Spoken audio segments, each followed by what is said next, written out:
Hello students. तो आज की हम इस वीडियो में पढ़ने वाले हैं 30 मई के करंट अफेयर्स, जो सबसे इम्पोर्टेंट करंट अफेयर्स हैं।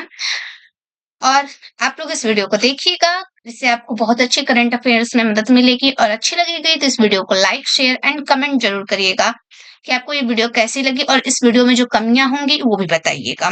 तो चलिए स्टार्ट करते हैं आज की न्यूज को। सबसे पहले है ministry of health and family welfare. इन्होंने रिलीज किया है फाइनेंशियल ईयर 23 की नेशनल हेल्थ अकाउंट रिपोर्ट को, 10वीं नेशनल हेल्थ अकाउंट रिपोर्ट को रिलीज किया है। स्वास्थ्य ministry of health and family welfare, जिसको हिंदी में कहते हैं स्वास्थ्य मंत्रालय, ने 2022-23 में भारत के स्वास्थ्य पर कितना खर्च हुआ है उससे जुड़ी 10वीं रिपोर्ट को जारी किया है। The Ministry of Health and Family Welfare released 10th National Health Account Report.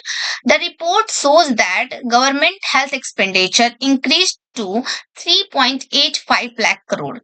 The ministry of health and family welfare ने अपनी जो 10वीं रिपोर्ट रिलीज की है फाइनेंशियल ईयर 23 की, उसमें ऐसा बताया गया है कि द रिपोर्ट शोज दैट, ऐसा रिपोर्ट दिखाती है कि जो गवर्नमेंट हेल्थ एक्सपेंडिचर है, मतलब जो गवर्नमेंट ने हमारे देश के स्वास्थ्य पर खर्च किया है, वो इंक्रीज टू 3.85 लाख करोड़, वो बढ़ करके 3.85 लाख करोड़ तक पहुंच चुका है।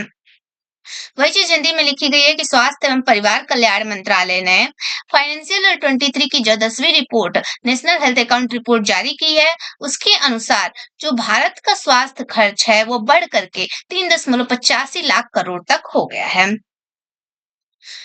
और फिर बताया गया कि गवर्नमेंट हेल्थ एक्सपेंडिचर, मतलब कि हमारी गवर्नमेंट जो रही है इंडिया पे एक्सपेंडिचर कितना कर रही है हेल्थ सेक्टर पे, तो जो 2013-14 में इन्होंने 1.30 लाख करोड़ का 1.30 लाख करोड़ का मतलब खर्च किया था, जो 2022-23 में बढ़ करके 3.85 लाख करोड़ तक पहुंच चुकी है।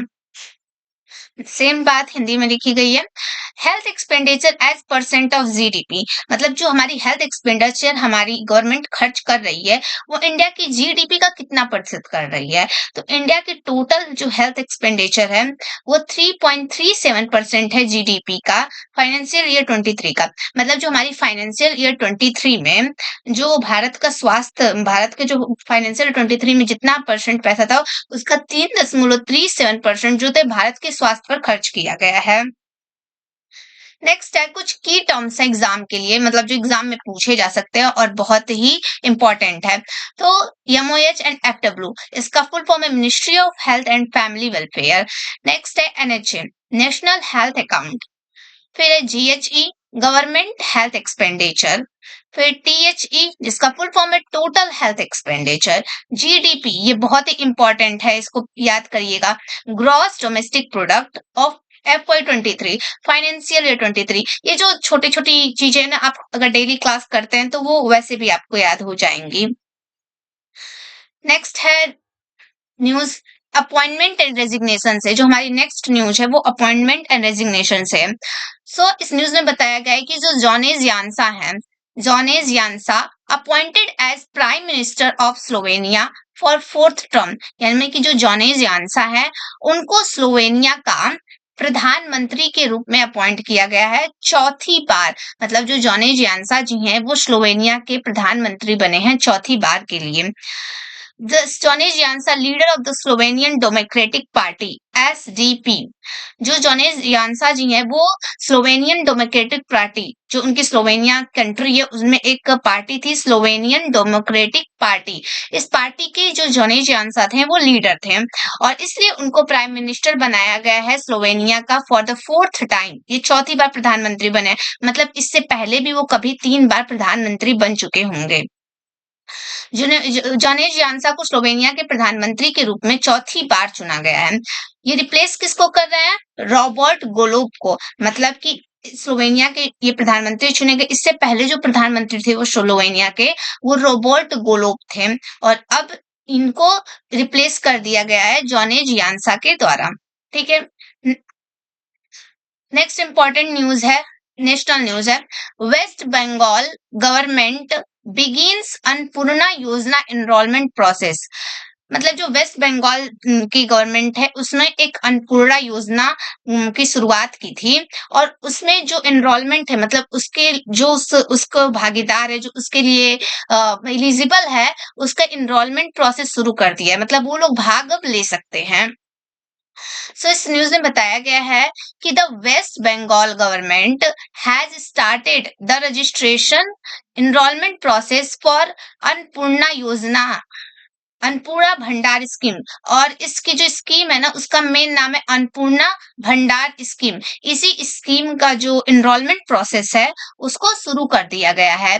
The scheme aims to empower women and provide financial support to household. इस स्कीम का ऑब्जेक्टिव क्या है, मतलब इस स्कीम से क्या करवाना चाहती है गवर्नमेंट? तो इस स्कीम जो है वो मेनली औरतों को एम्पावर करने के लिए, आगे बढ़ाने के लिए बनाया गया है, और प्रोवाइड फाइनेंशियल सपोर्ट, और जो घर के लोग हैं उनको थोड़ी आर्थिक स्थिति सुधारने के लिए इस स्कीम को शुरू कर दिया गया है, और इसकी एनरोलमेंट प्रोसेस को अब शुरू कर दिया गया है। यही है हिंदी में कि पश्चिम बंगाल सरकार ने अन्नपूर्णा योजना के लिए पंजीकरण शुरू कर दिया गया है। इस योजना का उद्देश्य, इस स्कीम का उद्देश्य महिलाओं को सशक्त बनाना और जो परिवार हैं, गरीब परिवार है, उनको आर्थिक सहायता देना है। की एलिजिबिलिटी, ऐसे कौन से लोग हैं जो इस अन्नपूर्णा भंडार स्कीम के लिए एलिजिबल है? कौन सी स्कीम है? अन्नपूर्णा भंडार स्कीम। ये स्कीम है वेस्ट बंगाल में चालू की गई है, और इस स्कीम को जो होता है महिलाओं के लिए बनाया गया है मेनली। इस स्कीम में जो होता है एलिजिबल वुमेन, मतलब ऐसी कौन से लोग हैं जो एलिजिबल हैं इस स्कीम के लिए? तो जो वुमेन है उनकी एज 25 साल से 60 साल के बीच में ही होनी चाहिए, और उन्हीं को इस स्कीम का लाभ मिलेगा। Be a permanent resident of West Bengal, और जो ये औरतें हैं ये वेस्ट बंगाल की निवासी होनी चाहिए। नेक्स्ट है एप्लीकेशन विंडो, मतलब कि एप्लीकेशन विंडो कब खुल रहा है? The enrolment process will continue 90 days from 1 जून। जो अन्नपूर्णा भंडार स्कीम की जो प्रोसेस है, मतलब फॉर्म फिल किया जाएगा, वो 1 जून के बाद, मतलब 1 जून से शुरू हो जाएगा, और 90 दिन तक, 1 जून से लेकर 90 दिन तक इस प्रोसेस को किया जाएगा, इसके फॉर्म को फिल किया जाएगा। Application can be submitted through both online and offline, मतलब जो औरतें हैं जिनको इस स्कीम में भाग लेना है वो ऑनलाइन भी फॉर्म फिल कर सकती हैं, और चाहे तो ऑफलाइन भी फॉर्म को फिल कर सकती हैं। सबसे इस स्कीम में मतलब हमारी गवर्नमेंट क्या बताना चाहती है कि जो अन्नपूर्णा भंडार स्कीम है, ये स्कीम जो होती है मेनली और वुमेन्स के लिए है, मेनली वुमेन्स के लिए है, और उन वुमेन्स के लिए जिनकी एज 25 से 60 साल के बीच में जिनकी एज है, उन्हीं वुमेन्स के लिए मेनली ये स्कीम आई है।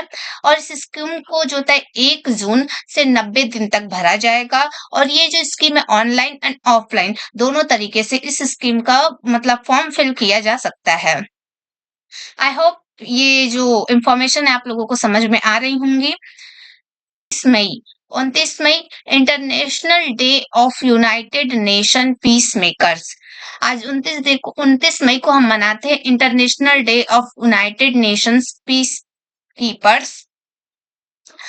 और जो 29 मई को इस बार हम इसकी 78th एनिवर्सरी मना रहे हैं, मतलब इस बार 78वीं बार जो हो रहा है इस डे को मनाया जा रहा है।